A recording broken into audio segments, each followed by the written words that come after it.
इसको अपटेक इसका बढ़ाने के लिए ना सर आप कोई ऐसे स्टिमुलेंट यूज करें जो लूसन को ग्रोथ को बढ़ा दें। तो अल्हम्दुलिल्लाह जो हमने यूज किया है और वी आर हैप्पी, और उसके कट मैंने जितने लिए हैं अल्हम्दुलिल्लाह, मेरे ख्याल में मैं जब से यूज करने लगा हूँ वो मेरे पिछले सालों की निस्बत ज्यादा कट भी आए हैं और पर एकड़ यील्ड भी ज्यादा आई है। आई मीन सुरखाब, सुरखाब को सर आप यूँ समझें कि उसने आपकी लूसन को सुरखाब के पर लगा दिए हैं। जो ही आप इसका स्प्रे करते हैं या फ्लड इरीगेशन के साथ देते हैं या स्प्रिंकलर के साथ देते हैं तो लूसन की ग्रोथ जो है ना दिनों के अंदर बढ़ जाती है। अगर कट आपका आना था 28 दिनों का तो आप 20 दिन के बाद रेडी होते हैं कि लूसन को काट लूँ मैं। अब इसके बाद सुरखाब का बेहतरीन टाइम जो है, जो ही आपका लूसन 2-3 इंच के ऊपर आता है आप इसको स्प्रे कर दें। अगर कोई पेस्टिसाइड यूज कर रहे हैं उसके साथ मिक्स कर दें, अगर स्प्रिंकलर के साथ कर रहे हैं तो पानी के साथ दे दें, अगर फ्लड कर रहे हैं तो फर्टिगेशन ड्रम के साथ दे दें। तो इसकी एप्लीकेशन का कोई मसला नहीं है।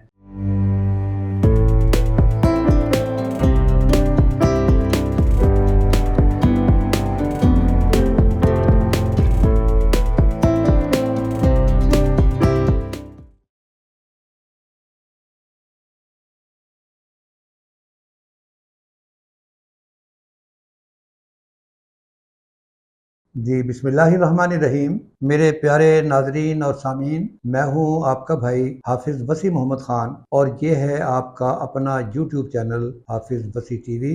और आज हैं कासिम खान नामा की आखिरी किस्त सवालात और जवाबात से मुताल्लिक।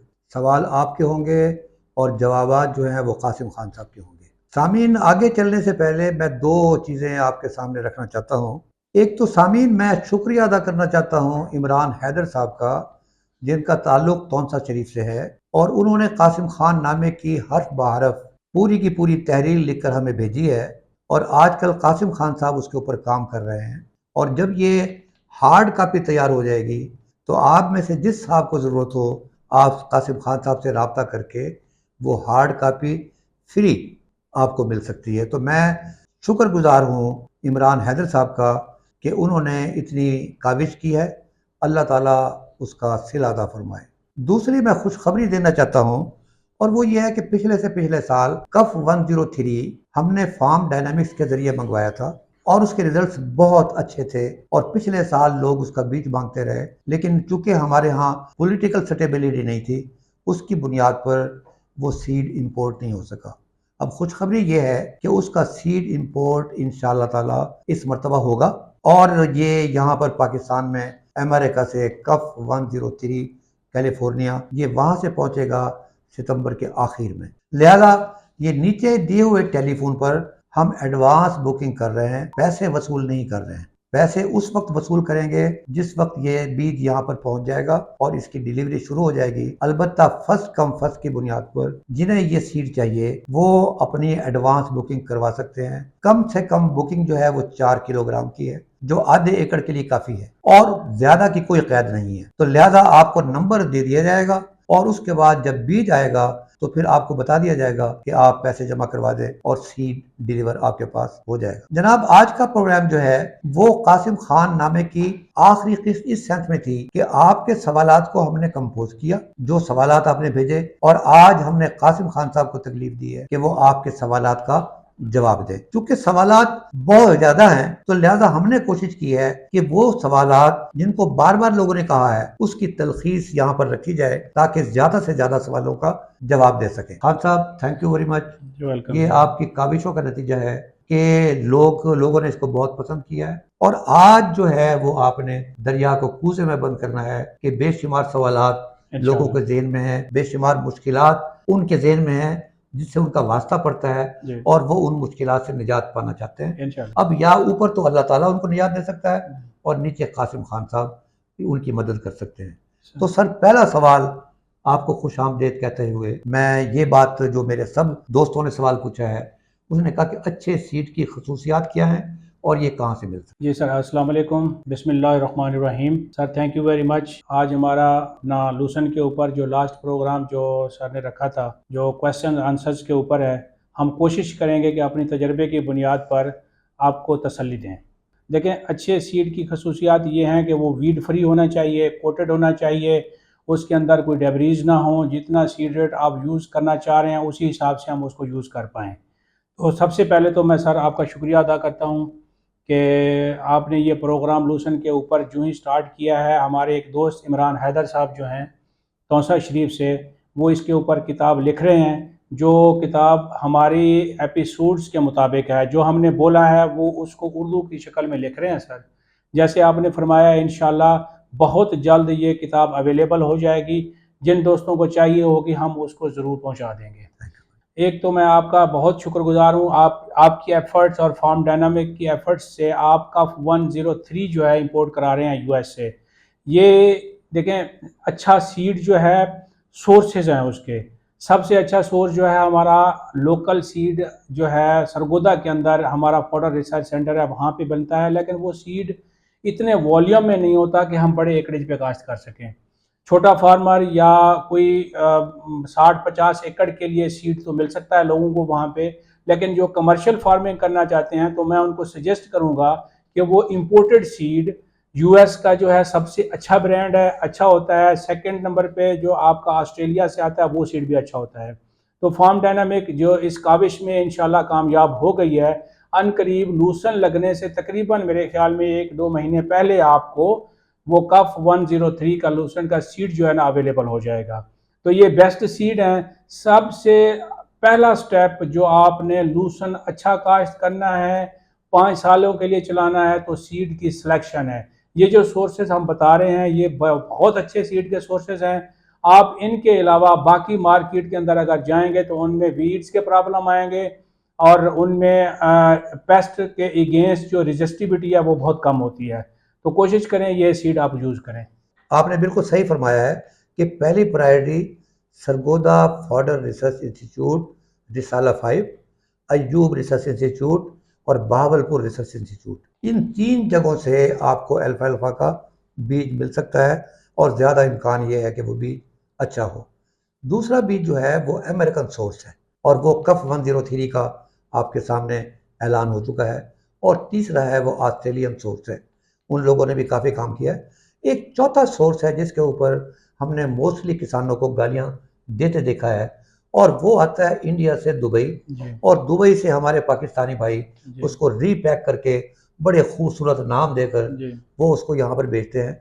और चूंकि इंडिया की जो सीड इंडस्ट्री है उसके अंदर वो कैपेसिटी नहीं है कि जब ये बीज की सफाई होती है पैकिंग से पहले तो उसमें इस बारीक बीज को रोक सके, तो वो बीज उसके साथ चला आता है और उसके बाद फिर ये पाकिस्तान में बिकता है। तो लिहाजा डिसीजन आपका है। हम अगले सवाल की तरफ चलते हैं कि सर ये बताइएगा कि सीड रेट जो है जब हम अल्फाल्फा लगाते हैं तो कौन सा सीड रेट है आप रिकमेंड करेंगे कि ये सबसे बेहतरीन है और ये पर एकड़ के हिसाब से? जी देखिए सर, सीड रेट के हवाले से बहुत इंपॉर्टेंट चीज़ जो है ना वो आपने सबसे पहले जो मद्देनज़र रखनी है वो ये है कि सीड जो आपको अवेलेबल हो रहा है, आया कि वो कोटेड सीड है या नॉन कोटेड सीड है। आम ज़बान में हम कहते हैं कि उसके ऊपर जो फंजीसाइड्स और वो कोट किया होता है, तो वो अगर कोटेड सीड है तो उसका सीड रेट थोड़ा सा डिफरेंट होगा और अनकोटेड है तो वो डिफरेंट होगा। अनकोटेड सीड तो हम रिकमेंड ही नहीं करते, पहली बात तो ये है। दूसरे नंबर पे सीड रेट के हवाले से सर ये सबसे अहम चीज़ जो है ना वो आपने देखना है कि हम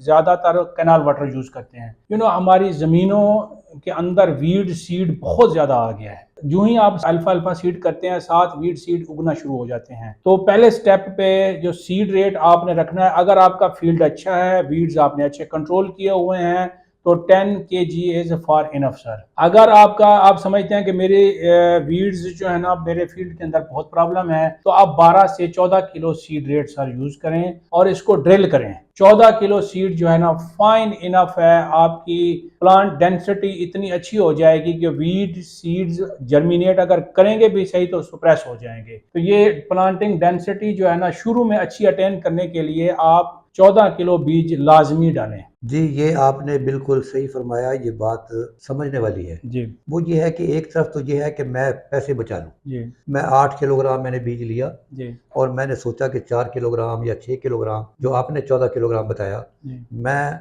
उस पैसों को बचा लिया मैंने। जी लेकिन मैंने अपने आप को रिस्क पे डाला जी कि जो मेरा क्रॉप स्टैंड है, जी वो ऐन मुमकिन है वैसा ना हो जैसा मैं चाहता हूँ। यस ऐन मुमकिन है उसके अंदर जड़ी-बूटियाँ ज़्यादा आ जाएँ यस और ऐन मुमकिन है किसी वजह से उसका उगाव कम हो। जी तो ये अच्छी बात है कि आप ये रेंज आप देख लीजिएगा। जी फैसला आपका है 8 से लेके 14 तक। जी मैं अपनी ज़िंदगी के अंदर जी 20 किलो तक इस्तेमाल करता रहा हूँ जी बिल्कुल और उसकी रीज़न वेरी सिंपल जी थी कि मुझे देर नहीं चाहिए थी। जी ये जो बाकी जड़ी-बूटियों का जो मुकाबला है, जी वो हायर सीड रेट ही कर सकता है, जी लेकिन फैसला आपका है जी कि आप क्या करना चाहते हैं। अब ये बताइएगा सर, अगला सवाल है जी कि इसके लिए बेहतरीन ज़मीन जो है, जो आप समझते हैं कि अल्फ़ाल्फ़ा की बेहतरीन पैदावार लेने के लिए, अच्छी जर्मिनेशन लेने के लिए और बार-बार कट लेने के लिए, कौन-सी ज़मीन आप ज़्यादा प्रेफ़र करेंगे? देखिए, हाँ, ये बहुत अच्छा सवाल आपने किया है सर कि ज़मीन की सिलेक्शन शायद शुरू वाले प्रोग्राम में मैंने बताया था कि आप अल्फ़ा अल्फ़ा जब प्लान कर रहे हैं तो सबसे पहले फील्ड सिलेक्शन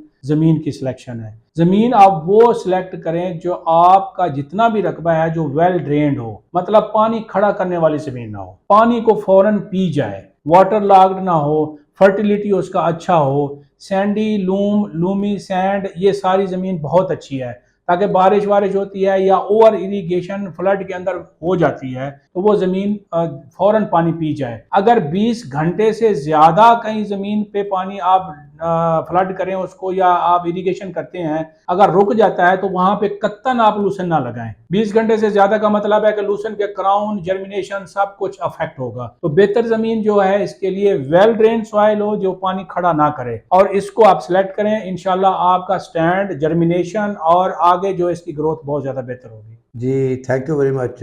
ये बात आपकी बिल्कुल 100% दुरुस्त है। जी अगर हम पूछें कि सबसे ज़्यादा अल्फ़ाल्फ़ा किस इलाके में उगाया जाता है, जी वो कहते हैं लइये में और भक्कर में। जी और रीज़न उसकी वही है जी कि वो ज़मीन बुनियादी तौर पर रेतीली थी जी और रेतीली के बाद वो फिर सैंडी लोम हो गई, यस फिर लोम हो गई। यस जितना आप पक्की ज़मीन पर जाएँगे, जी इसके पहले 2-3 कट के बाद मरने जी की तादाद जो है, ज्यादा होती वो जाएगी। ज़्यादा होती जाएगी। एग्जैक्टली लेकिन सर। वो ज़मीन जो वेल ड्रेन्ड है, जी उसके अंदर ये 5 साल, 6 साल तक आराम ये से चलती चला। रहेगी। जी सर, अगला सवाल ये है कि हे और हेलेज में क्या फ़र्क है जी और इनके बनाने का तरीका क्या है? देखिए सर, हमने लूसन ग्रो किया अल्हम्दुलिल्लाह। हमारे छोटा फार्मर जो है वो मोस्टली ग्रीन खिला रहा होता है ग्रीन फाडर के तौर पे। वो मैं आपसे रिक्वेस्ट करूंगा कि ग्रीन फाडर और इसको ज़रा आप थोड़ा सा ज़्यादा ही बेहतर समझते हैं कि खिलाना चाहिए या नहीं। लेकिन हे और हेलेज का जो डिफरेंस आपने मुझसे पूछा है वो मैं उसके बारे में बता देता हूँ। देखिए, हे जो है ना वो 12% से लेके 17% तक मॉइस्चर होना चाहिए,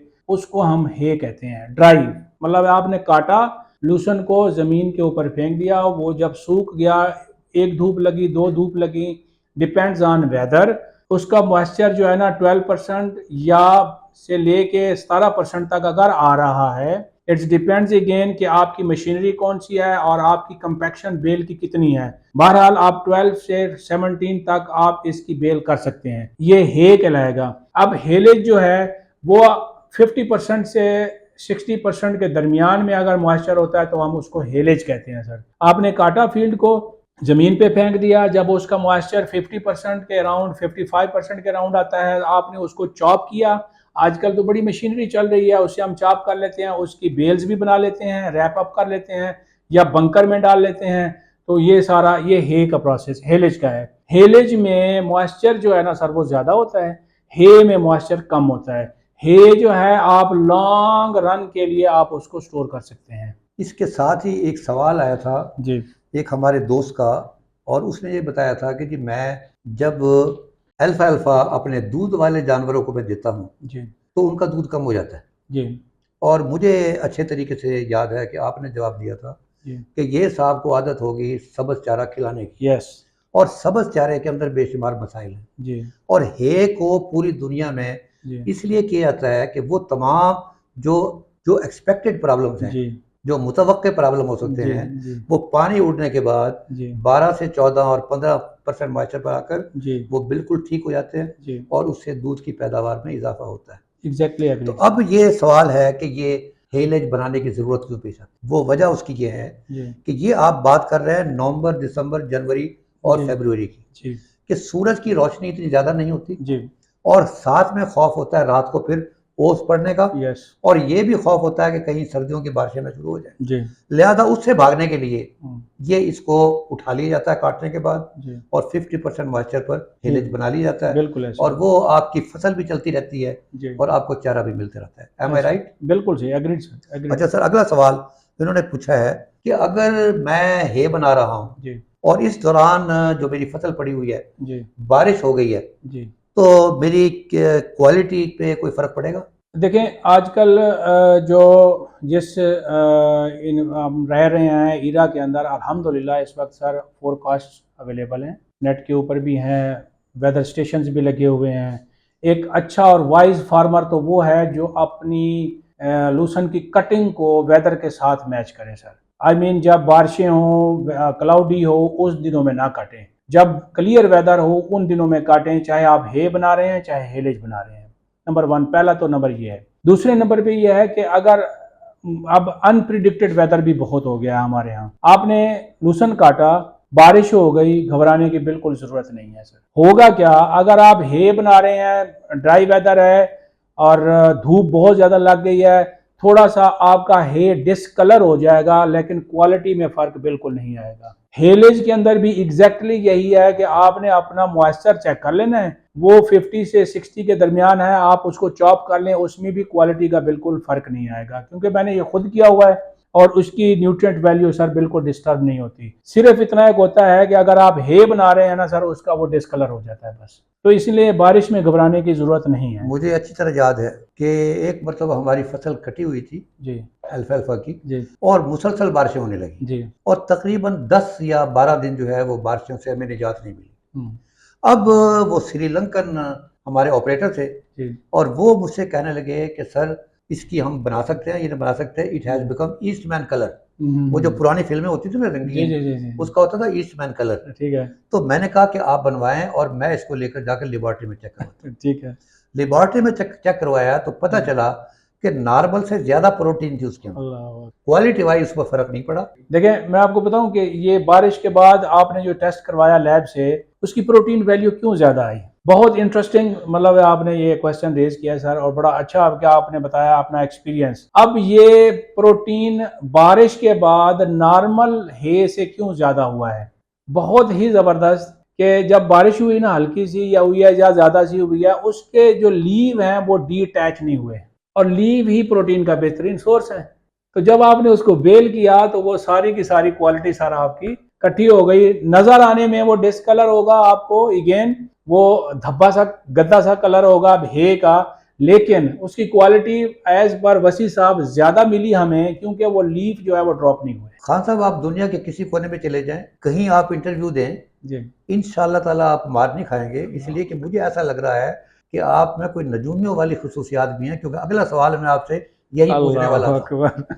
और ये हमारे साथी ने सवाल किया है जी सर। कि जी मैं हे बनाता हूँ और जी उस दौरान जो है उसके पत्ते गिर जाते हैं, और जी चूंकि पत्तों के अंदर ज़्यादा प्रोटीन होती है, जी न्यूट्रिशनल वैल्यू, जी उसको हम कैसे महफूज कर सकते हैं जी कि पत्ते ना गिरे? देखें सर, बात यह है कि जो हमारे दोस्त ने जिसने सवाल किया है, बहुत मैं कहता हूं कि वो $1,000,000 क्वेश्चन किया है ऑफ उसने, कोर्स। कि हम अल्टीमेट इसका क्वेश्चन यही है कि हम हे की अपनी क्वालिटी किस तरह मेंटेन कर पत्ते। देखें, पत्तों के अंदर प्रोटीन है और पत्तों को ही हमने बचाना है। उसके लिए सबसे आसान हल यह है कि सर आप, अगेन मैं आपको कहूंगा कि आप अपने वेदर पे नजर रखें, फोरकास्ट देखें, क्लाउडीनेस देखें, रेन देखें, फिर आप अपनी मशीनरी देखें जिससे आप काट रहे हैं। आया कि जो जो आप लोग मवर यूज कर रहे हैं उसके ब्लेड ठीक हैं, वो काटने की बजाय उनको स्लिप तो नहीं मार रहा, लीव ज्यादा ड्रॉपेज तो नहीं हो रही। अब देखें, हमारे कटिंग, रेकिंग, बेलिंग और स्टैकिंग तक लीव ड्रॉप हो जाता है। उस लीव को हम मिनिमाइज कर सकते हैं ड्रॉपिंग को अपनी प्रैक्टिस से।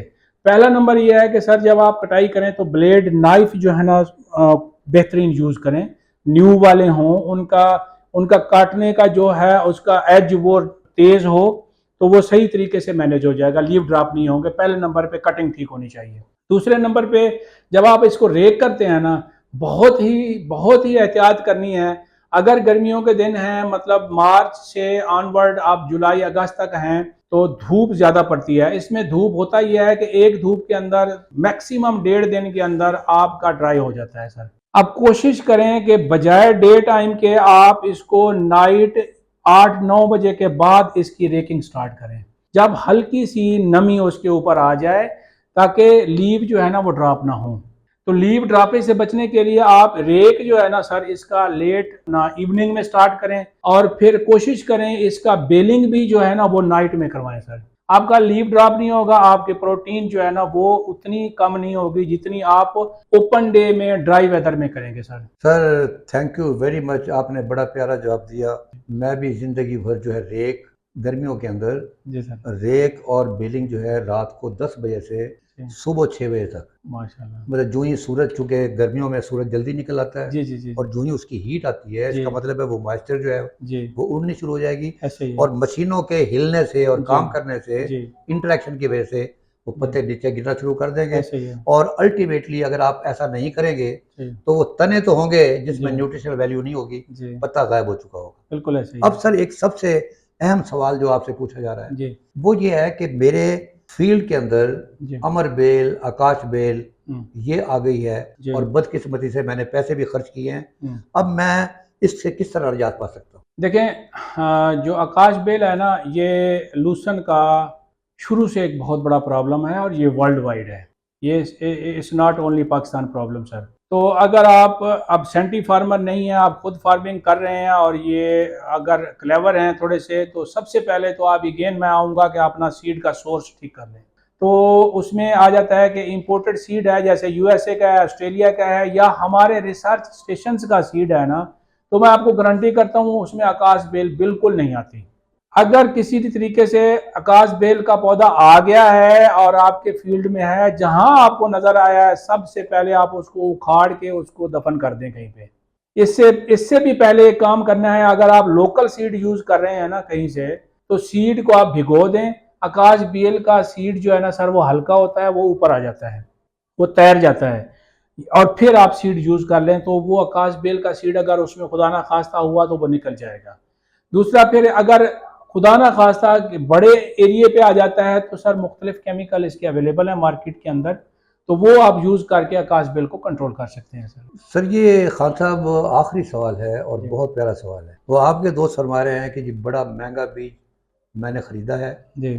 और मैं मुसलसल 5 साल ये अपनी पैदावार लेना चाहता हूँ, हम्म, और मैं एक डेडिकेटेड फार्मर हूँ। हम्म, आपकी मैं एक एक लफ्ज़ को सुनता हूँ जी। और उस पर अमल करता हूँ। मुझे आप ये बताइएगा कि मैं कौन कौन से काम करूँ जो मुझे यकीन दिलाएं कि मेरी जो अगला कट है वो पहले कट से ज़्यादा बेहतर होगा और मेरी फसल की हालत बेहतर होगी। जी। वो पॉइंट्स ज़रा मुझे बताइएगा। पहली बात तो सर ये है कि जो दोस्त क्वेश्चन पूछ रहे हैं या कांटेक्ट में हैं आपके थ्रू और आपके चैनल के थ्रू, मैं वेलकम करता हूं सर। और ये हमारे कोई आखिरी क्वेश्चन नहीं है जिसका हम जवाब देने के लिए बैठे हुए हैं। हम मज़ीद भी अगर कोई क्वेश्चन हुए तो हम ज़रूर उनका आंसर देंगे सर आपको। देखें, सबसे पहले जो आपकी कटाई, आपने फील्ड को खाली कर लिया, उठा लिया है ना सर, सबसे पहला काम तो ये करना है कि फ़ौरन पानी नहीं लगाना। फील्ड को कम से कम 1, 2, 3 दिन तक आपने उसको ड्राई होने देना है। लूसन जो है ना, ज़्यादा पानी वाली क्रॉप नहीं है, ये ड्राउट वाली फसल है सर। सही सही सही। क्योंकि इसकी जड़ें बहुत गहरी होती हैं। आप समझें कि अगर 2 दिन 3 दिन अगर हुआ तो लूसन मर जाएगा, ऐसी कोई बात नहीं है। तजर्बा करके देख लेना कटाई के बाद।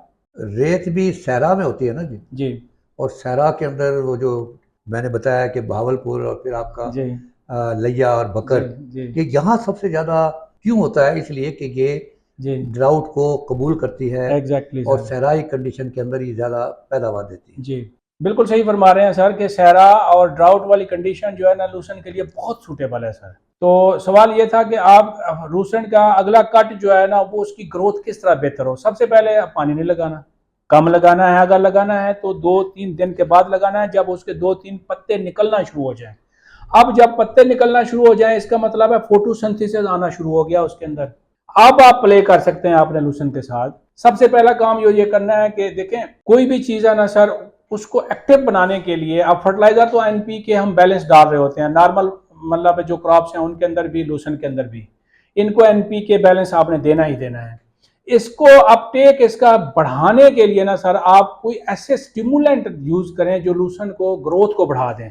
तो अल्हम्दुलिल्लाह जो हमने यूज किया है और वी आर हैप्पी, और उसके कट मैंने जितने लिए हैं अल्हम्दुलिल्लाह मेरे ख्याल में मैं जब से यूज करने लगा हूँ वो मेरे पिछले सालों की निस्बत ज्यादा कट भी आए हैं और पर एकड़ यील्ड भी ज्यादा आई है। आई मीन सुरखाब, सुरखाब को सर आप यूं समझें कि उसने आपकी लूसन को सुरखाब के पर लगा दिए हैं। जो ही आप इसका स्प्रे करते हैं या फ्लड इरिगेशन के साथ देते हैं या स्प्रिंकलर के साथ देते हैं तो लूसन की ग्रोथ जो है ना दिनों के अंदर बढ़ जाती है। अगर कट आपका आना था 28 दिनों का तो आप 20 दिन के बाद रेडी होते हैं कि लूसन को काट लूं मैं। अब इसके बाद सुरखाब का बेहतरीन टाइम जो है, जो ही आपका लूसन 2-3 इंच के ऊपर आता है आप इसको स्प्रे कर दें। अगर कोई पेस्टिसाइड यूज कर रहे हैं उसके साथ मिक्स कर दें, अगर स्प्रिंकलर के साथ कर रहे हैं तो पानी के साथ दे दें, अगर फ्लड कर रहे हैं तो फर्टिगेशन ड्रम के साथ दे दें। तो इसकी एप्लीकेशन का कोई मसला नहीं है। अब सर जो दोस्त मेरे काफ़ी सारे मैं मार्केट में देख रहा हूँ इस वक्त लूसन की जो है ना इम्पोर्टेंस बहुत बढ़ गई है, डिमांड बढ़ गई है। कारपोरेट फार्मिंग वाले भी इसको प्रमोट कर रहे हैं और डेयरीज जो है ना ये उनकी नीड है। प्रोटीन का मैंने आपको शुरू वाले प्रोग्राम में बताया था कि जो सोयाबीन से हमारी प्रोटीन पूरी होनी थी, हमारे सारे बिग डेयरीज जो है ना अब ये सोच रहे हैं कि हम अपनी प्रोटीन को शिफ्ट करें टुवर्ड्स लूसन। तो मैं अपने जितने भी दोस्त, जितने भी इन्वेस्टर, जितने भी कारपोरेट फार्मिंग में लोग आना चाह रहे हैं, मैं उनको गारंटी करता हूं ऑथेंटिक सोर्स के साथ और अपने एक्सपीरियंस के साथ कि वो लूसन लगाएं। इंशाल्लाह लोकल मार्केट में भी उसका अच्छा रेट मिल रहा है और इसका एक्सपोर्ट भी बहुत अच्छा है अल्हम्दुलिल्लाह। अगर इस वक्त हम बात करें सर जिस यहाँ पे बैठे हुए हैं, और ये सस्टेनेबल बिजनेस है, तो ये नहीं है कि इसकी मार्केट के में प्राइसेस अप और डाउन हो रही हैं, ऐसी कोई बात नहीं है। आप इसको लगाएं और आप इंजॉय करेंगे इंशाल्लाह, रोड ग्रास की तरह आप इसको भी इंजॉय करेंगे सर। तो thank you very much again sir, आपका 103 ला रहे हैं तो आपका बहुत शुक्रिया सर। मुझे बहुत खुशी हुई है, मैं I love that variety sir, और इंशाल्लाह मैं अपनी इस फॉर्म पे लगाऊंगा अभी से ही। तो एडवांस बुकिंग जारी है, तो हम लोग पैसे नहीं ले रहे हैं, सिर्फ एडवांस बुकिंग कर रहे हैं। जो उस वक्त का रेट होगा, अगर कम होगा तो कम होगा, ज़्यादा होगा तो फिर ज़्यादा चार्ज होगा। तो लेकिन जाने से पहले मैं एक जिसे कहते हैं पर्ल ऑफ विजडम वो मैं बताना चाहता हूँ, इसलिए कि कासिम खान नामा सुनकर बेशुमार लोगों ने फैसला किया होगा, जो छोटे फार्मर्स हैं, कारपोरेट फार्मर्स की मैं बात नहीं कर रहा, उनके लिए मेरा एक प्रैक्टिकल जो तजुर्बा है वो मैं शेयर करना चाहता हूँ। वो ये है कि मैंने फसल को काट लिया और फसल को उठा भी लिया, उसके साथ मैंने कुछ 100-200 भेड़ें रखी हुई। वो 3 दिन जो है वो मैंने जो कुछ लेफ्ट ओवर है, वो जो पत्ते गिर गए हैं और जो कटा है और कुछ उसके साथ तना भी गिर गया होगा, वो उन्होंने एंजॉय किया है जस्ट लाइक कढ़ाई गोश्त। और उसके बाद जो 3 दिन रही हैं वो साथ साथ अपनी मेंगने भी उसमें ड्रॉप करती रही हैं और वो एक बेहतरीन फर्टिलाइजर का काम देती है। तो आपकी वो कहते हैं देवी दा दर्शन नाले वंगा दा व्यापार, बिल्कुल ऐसे कि एक तरफ आपका अल्फा अल्फा, दूसरा फर्टिलाइजर से जान छुटी, और तीसरा जो आप एक और प्रोटीन पैदा कर रहे हैं ये भेड़ों की शक्ल में, वो एक एडिड एडवांटेज होगी। तो मेरे भाइयों, इंशाल्लाह ताला ये आखिरी प्रोग्राम नहीं है, ये कासिम खान नामा अल्फा अल्फा का आखिरी प्रोग्राम है। ये उसके बाद इंशाल्लाह ताला हम और टॉपिक्स के ऊपर भी कासिम खान साहब से रहनुमाई लेते रहेंगे। खान साहब का मैं शुक्रिया अदा करना चाहता हूँ कि खान साहब इतनी दूर से तशरीफ लाते रहें और भरपूर अपने तजर्बे से हमें रहनुमाई फरमाई। जी, वमा अलैना इल्लल बलागुल मुबीन।